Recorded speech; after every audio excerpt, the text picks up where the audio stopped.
first, this is a government in deep, deep trouble. And they're led by a bloke that's almost going out of his way to lose the next election. You've got still more headlines today about their purchase of a $4.5 million clifftop mansion. At the very same time, he's trying to tell struggling Australians that he gets it. But he doesn't. Those doing it tough, they don't buy it. And worryingly for Albanese, neither does his backbench.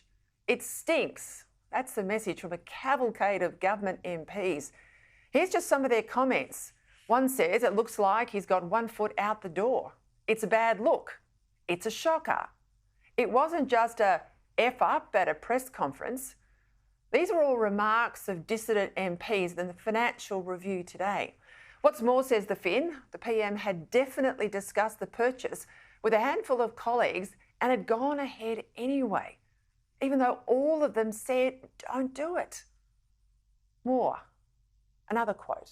It says it looks like he's checked out and already thinking about what's next. It displays his lack of political and social understanding of what people are experiencing, particularly in Western Sydney, Labor MPs told the Daily Telegraph. As well, the telly showed all the capital gains the PM's made from selling property over the years. There's $1 million from a property in Marrickville, $500,000 from a flat in Canberra, and more. It's proof of Albo's tin ear. 4 backbenchers reportedly complained to the Sydney Morning Herald. People are struggling to buy a home. How now can we look sincere, said another MP to The Australian. Now, as I flagged would happen days ago, reports are in The Australian today too that the PM's big purchase has reignited talk inside the government about breaking yet another election promise. This time, Labor's commitment not to touch negative gearing or the capital gains tax discount. Now, MPs reckon they've got no choice but to tackle these policies because they say after this beach house buy, they're on the back foot, with the Greens in particular, and have to be seen to do more to tackle the housing crisis.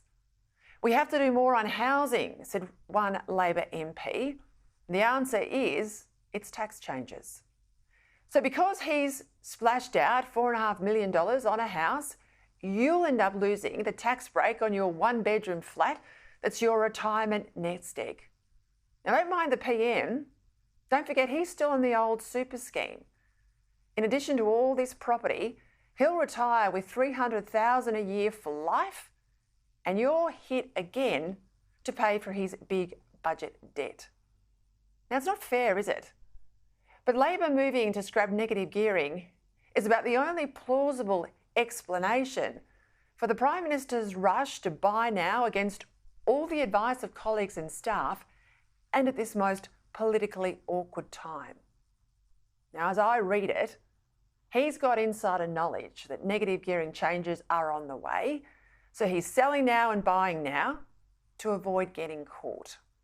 Now, if it does turn out that these changes come in and that, as reported, existing properties turn out to be grandfathered, this prime ministerial purchase won't just look tone deaf, it'll look absolutely dodgy as well.